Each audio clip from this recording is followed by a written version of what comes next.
ঋণ করে আমি আবার বিদেশ দিছি। দেওয়ার পরে 9 বছর একটা ফোনও করে না।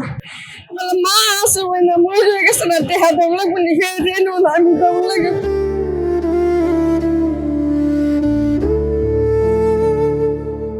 দেখেন না করাল বস্তি গ্রামের বাড়ি বাঞ্চানপুর থানা ব্রাহ্মণবাড়ি জিল্লা ফোরিং স্ক্যান দিয়েছে শ্বশুর বাড়ি। ছেলের নাম পলাশ মিয়া। খাওয়ার মধ্যে হাল বাত হয়ে সকাল সকাল হইলে সে কাজ করতে পারে না। অনেক করাল বস্তিতে আছে 3000 টাকা ভাড়া দিই। করাল বস্তিতে আপনার 6-7 বছর। তখন আমি দেশে গেছিলাম গায়ে একবার রুম সাইডে দিয়ে, কেন আবার 1 বছর বাইরে গেছি। তারপরে আবার ঈদের পরে নাইছি। জন্মের থেকে ওই খাওয়া লওয়া বসা পাহে না, মানে কিচ্ছু বুঝে না। নলাদা খাওয়াই দিলে খাইতে পারে, নলাদা না খাওয়াইলে বুঝে না যে আমি ফেরো খিদে লাগছে আমি কটা খামো, ওই কথাটা ওকে বলতে পারে না। আমি নিয়ে ঘুরি 8টার সময় বাড়িতে ডিউসি বয়ে গেছি আমি, কিন্তু বেশি যাই না। ওইতে ডিউসি নাইতে মহাখালী কাঁচা বাজারে গেলে বইতে এমনি মনে করে না যে 150 রে হয়েছি, মনে হয় 150, 200, 300 খাওয়া যায়। কি ওকে বাপে খা মাছ বাপে খা, আমরা কে ফল ফল কিনে খাওয়াইতে পারি, আমরা কে এতে আছে দিলে তো খাইব খাম করতে এখন তো লাগবো খুঁজি আমরা জিরা খাওয়া শাক ভাত ওদের আমরা খাওয়াই। ওই মাথাটা মানে সমস্যা বেশি, যেগুলা মাথাটা মানে কিছু উঠবো এই সময় আমরা ওয়াইলের মধ্যে বাইরে তো দেবো, তখন ওষুধগুলো খাওয়াইলে কমে। মাছে 2400 টাকার ওষুধ লাগে। টাকা আগার গাও টানি আসে না, ওই কাগজ করে নে দিব আর দেয় না, আর কোনো খোঁজ হইল না। আমরা ওই পর্যন্ত একটা ঘুরবো আমরা হয়েছি দেখলে ওই সব কাগজপত্র করে আমরা সব রেডি করে নেবো, সবাই করবো কিচ্ছু নেই। না না আমরা পাই না, আমরা পাইছি না আসলাম না, ওই কারণে পাইছি না। খারাপ লাগে মনে কর মাটিটা 2 ভাগ মাটিটা তলে যাই।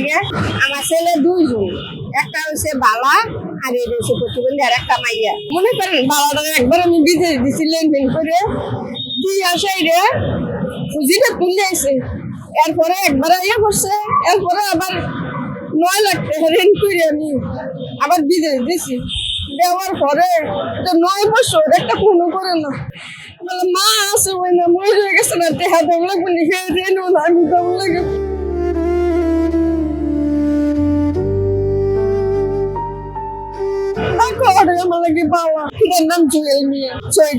সামনে এলে না করতাম, সামনে এলো করলো না, সামনে এলে তো মার মন একটা কথা কইলে মানে না।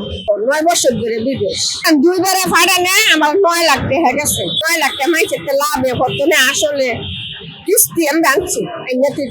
আমাদের দেশ গিয়ে খোঁজ নিল পারেন বলে ওর মারে ওর জোল করে নাম বা ওর বাপের নাম কাদির মিয়া, দাদার নাম কালা মিয়া, জিঙ্গাইয়ান যে ওর বাপ মারা দেয় হয়েছে। আমি কোনো বুঝি না, কেড়ে নেয় না, বিয়ে করছে বউর কাছে সবকিছু দেয়, আমার খোঁজ নেয় না। আমার আমি কেমন যাবো হে দেখবো না, যাবো শ্বশুর বাড়ি, আমার হতে কামাই করতে পারে না, তো দিব করতে একটু দিতে শোধ করছি। আল্লাহর রহমত আছে, পুত্র লয়ে যাবে বয়ে থাকি, নিজেও কুচু খাই, নিজেও কুচু দিয়ে আরো লেন আছে, আরো 4 লাখ টাকার মতো লেন আছে। আল্লাহ যদি কোনো একটা রহমত দিত যে মনে একটা আমি একটা খাই লয়ে বাঁচি, আমি রাস্তাটা সাইডে দিই। যে ভূতের নিজের রক্ত দিয়া আইলে লাইলা মানুষ করে শ্বশুরের 1 লাখ জমি নাই, খেত নাই, আইলে লেখাপড়া করাই আমি বিদেশ দিছি। বিদেশ দিয়ে আর যে আমার খোঁজ খবর নেয় না, সেই ভূতের আমি কি খোঁজ নিব? আমার কি বাসা আছে? কিচ্ছু বাসা নাই আমার। ওখানে একটাই বলি আমার পাগল হয়ে আছে, কেউ নেই।